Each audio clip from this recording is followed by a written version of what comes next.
Bien, mis amados, bendiciones. Continuamos con ustedes caminando juntos en estos tiempos de devocional tan preciosos como los que hemos tenido en este maravilloso ministerio que se llama Ministerio Pasos de Esperanza.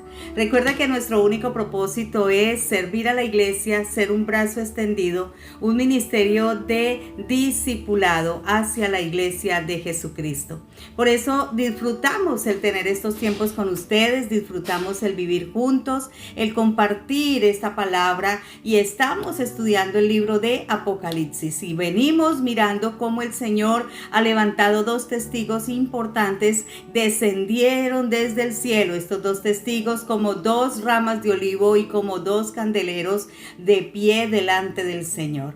Y aquí terminábamos diciendo que aparentemente ellos mueren, pero el Señor obra de manera tal que los levanta para testimonio. Pero vamos a continuar leyendo Apocalipsis capítulo 11, versículos 7 al 10. Y estamos ahora entrando a mirar la bestia que sube desde el abismo. Dice: cuando hayan acabado su testimonio, la bestia que sube del abismo hará guerra contra ellos y los vencerá y los matará. Y sus cadáveres estarán en la plaza de las grandes ciudades que en sentido espiritual se llaman Sodoma y Egipto, donde también nuestro Señor fue crucificado. Y de los pueblos, tribus, lenguas, naciones verán sus cadáveres por 3 días y medio y no permitirán que sean sepultados. Y los moradores de la tierra se regocijan sobre ellos y se alegrarán y se enviarán regalos unos a otros, porque estos dos profetas habían atormentado a los moradores de la tierra. Bueno, como acabamos de ver, la misión de los testigos no podía ser frustrada por ningún hombre hasta que haya acabado su testimonio. Y solo después de esto, la bestia que sube del abismo hace guerra contra ellos y los vence y los mata. ¿Quién es la bestia? Bueno, esta es la primera referencia que tenemos acerca de la bestia en el libro de Apocalipsis, pero a partir de aquí aparecerá con cierta frecuencia y es oportuno que nos preguntemos entonces ¿quién es la bestia? El mismo término bestia describe a un animal de presa semejante a un león o a una pantera, y realmente es el contraste con el cordero, quien, como ya sabemos, es nuestro Señor Jesucristo. Sirve en Apocalipsis para asignar ese monstruo que es totalmente contrario a la persona de Cristo, el Cordero de Dios. Notemos también que en lo que describe aquí dice que sube del abismo. Nos recuerda lo que estábamos mirando en Apocalipsis 9, 2 y 3 de otros seres diabólicos que también salieron del pozo del abismo. ¿Qué hace esta bestia? Esta bestia hace guerra a los dos testigos y los mata. Y pues no cabe duda que la bestia le hubiera gustado como acabar con esos dos testigos mucho antes. Pero recuerde que tenían el poder en su boca para herirlos, ¿cierto? Era una forma de enviar una palabra contundente, una palabra que dejaba en silencio la boca de aquellos que querían venir contra ella. Pero aquí marca un tiempo de Dios. ¿Y cuál es ese tiempo de Dios? Que es ahora, donde ya ellos concluyen su testimonio. Entonces se permite que la bestia les haga guerra, los venza y los mate. Es un tiempo propicio. La exposición de su triunfo lo hacen ellos porque no solamente acaban con los dos testigos, sino que esto crea un gran asombro y un gran regocijo entre los incrédulos, y esto sin duda alguna es como la forma más grande de victoria, de ganarse el aplauso, de ganarse el apoyo, de ganarse la simpatía, la admiración de mucha gente. Y me llama mucho la atención porque dice que ellos los dejaron casi como exhibidos, como un trofeo de guerra. Allí los cadáveres estaban en la plaza, en la grande ciudad que en sentido espiritual se llama Sodoma y Egipto, donde también nuestro Señor fue crucificado.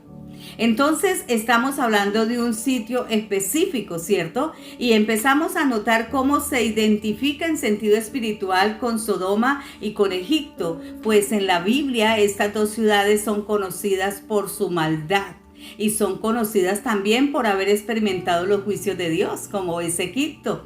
Sodoma representa la soberbia, representa la perversión, representa la corrupción moral, ¿cierto? Lo puedes leer en Génesis 19 del 4 al 11. Pero mientras que Egipto nos está recordando la esclavitud, la opresión y la tiranía que hicieron contra el pueblo de Dios. Por eso dice que en sentido espiritual era como un Sodoma o como un Egipto. Y en verdad es que hay muchas ciudades en este mundo que tienen las características de Sodoma y de Egipto. No hay ninguna duda que está describiendo a más de una nación en el mundo. Entonces, lo que el Señor está diciendo es que allí en ese lugar se exhibió públicamente a la muerte de los dos testigos como una forma de alcanzar su victoria y de haber logrado vencer. Pero la alegría de todo el mundo alrededor de estos testigos, ¿qué significaba? Significaba que los moradores de la tierra estaban como regocijándose, alegrándose, porque ya esas voces de profetas anunciando los tiempos de la ira de Dios, anunciando al hombre que si no abandona el pecado, pues no van a continuar teniendo la oportunidad, y que el Señor envía sus juicios, y estamos en el segundo ay de estos tiempos de gran juicio. Entonces ellos dicen, no, esto ya llegó el fin, porque a ellos se les acabó ya su vida. Es una forma de decir que han acallado a Dios, es una forma de sentirse como liberados de estos profetas que los atormentaban. Dice el mismo texto que habían atormentado a los moradores de la tierra. ¿Por qué? Porque les estaban diciendo la verdad, porque estaban condenando sus pecados, porque les estaban diciendo que no podrían vivir haciendo pues como lo que se les diera la gana, porque tenían que escuchar que había un día de juicio de Dios y que tendríamos que rendirse cuentas al Señor, y al mismo tiempo estaba diciendo que iba a haber un dominio sobre ellos a través de una bestia que era la oposición al Cordero de Dios, y que eran dos opciones: o vivían en Cristo y buscaban el camino del reino de Dios, o vivían bajo el gobierno de la bestia y andarían bajo la opresión de este gran sistema.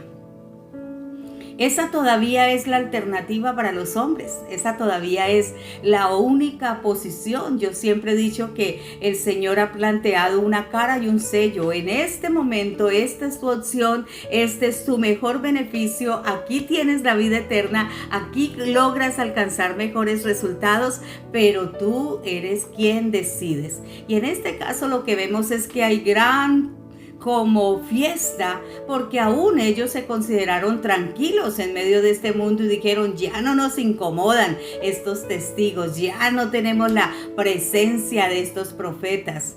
Y es ahí donde debemos de ser conscientes que el Señor se acaba el tiempo y Él dice, ya, envié todas las alternativas. Ahora, ¿qué hace el Señor en Apocalipsis 11 del 11 al 14? El Señor resucita esos dos testigos. Dice, porque después de 3 días y medio entró en ellos el espíritu de la vida enviada por Dios y lo levantó sobre sus pies. Y entonces cayó gran temor sobre los que lo vieron y oyeron una gran voz del cielo que decía, subid acá. Y subieron al cielo en una nube y sus enemigos lo vieron.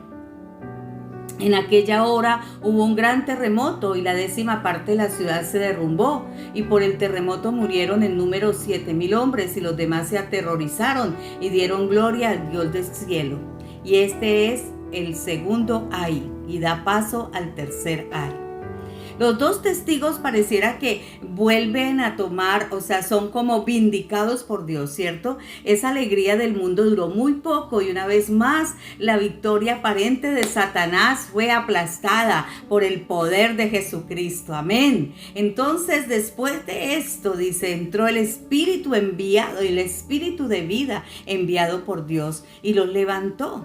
Estamos hablando de esa obra perfecta de resurrección. Está dejando un testimonio más entre los hombres, que en Cristo Jesús hay resurrección y hay vida, que solamente Jesucristo es la resurrección y la vida. Por eso el Señor dice, aunque estemos muertos, viviremos. Y eso es lo que está mostrando acá. Es inevitable ver la victoria de Cristo, es inevitable ver el testimonio de Dios, es inevitable ver cómo el Señor muestra su soberanía, su gobierno y su poder, levantando a estas personas de entre los muertos. Entonces el Señor dice, por eso no temáis a los que han de matar el cuerpo, mas el alma no pueden matar. Temed más bien a aquel que puede destruir el alma y el cuerpo en el infierno. Esto nos está dando a nosotros como una exhortación a que nosotros tengamos confianza en que aún estando muertos viviremos, dice la Escritura,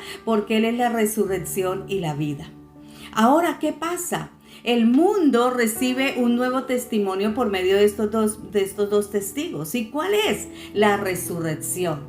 Cristo resucitó y solamente en este momento quizás esa resurrección fue vista por unos discípulos, pero aquí el Señor da un testimonio trascendental a todo el mundo, porque es bien interesante mirar que dice que oyeron gran voz del cielo que decía subid, y subieron al cielo en una nube y sus enemigos lo vieron. O sea, era un momento en que quizás todo estaba siendo transmitido con los grandes medios de comunicación que hoy tenemos. Es un momento donde la televisión, la internet, todas las redes sociales, así como ahora se mandan unas noticias muy inmediatas, quizás todos estaban allí con la alternativa de decir, mire esos dos testigos muertos, mire los vencieron, tenemos una gran bestia que triunfa sobre todas estas oposiciones o todos estos fastidiosos profetas que dan testimonio del Señor, pero es ahora donde dice que aún sus enemigos lo vieron. Es una forma de decir que la alegría de los malos es breve y el gozo del impío es por un momento, dice Job 25.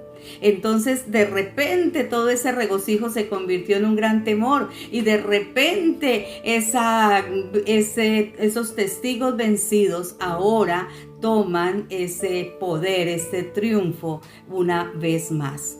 Entonces, una vez más también ha quedado en evidencia el poder de Dios y cómo el poder de Dios es infinitamente mayor al de la bestia. Gloria al Señor por esto. Por eso, lo que el Señor nos está animando a observar, a mirar, a tener seguridad, certeza, y esta es la palabra que quiero dejar en su espíritu. Romanos 8, 36 y 39 dice, como está escrito, por causa de ti somos muertos todo el tiempo, somos contados como ovejas de matadero. Antes en todas estas cosas somos más que vencedores por medio de aquel que nos amó, por lo cual estoy seguro de que ni la muerte, ni la vida, ni ángeles, ni principados, ni potestades, ni lo presente, ni lo porvenir, ni lo alto, ni lo profundo, ni ninguna otra cosa creada nos podrá separar del amor de Dios que es en Cristo Jesús, Señor nuestro. Amén.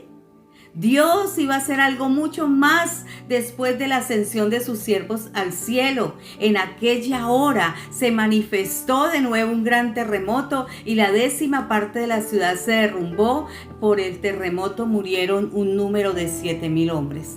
Dios una vez más está usando los terremotos, están causando una convulsión a nivel de la naturaleza. Por eso la Escritura nos dice que aún la naturaleza clama la manifestación gloriosa de los hijos de Dios, porque la naturaleza evidencia el poder de Dios. Cuando tú escuchas un trueno, cuando tú sientes un terremoto, cuando tú ves una luz resplandeciente, tú sabes que está siendo manifestado gloriosamente el poder del Señor.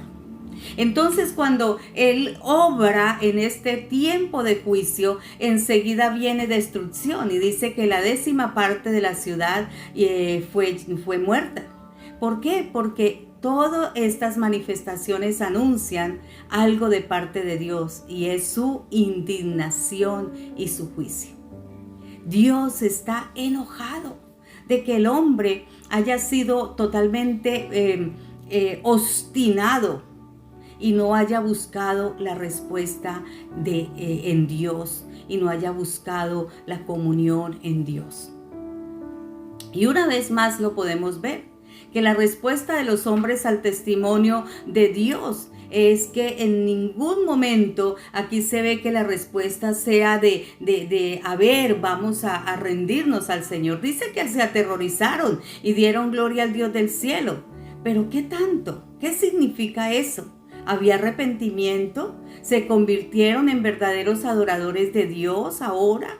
Como esos adoradores que Dios busca, que le adoren en espíritu y en verdad.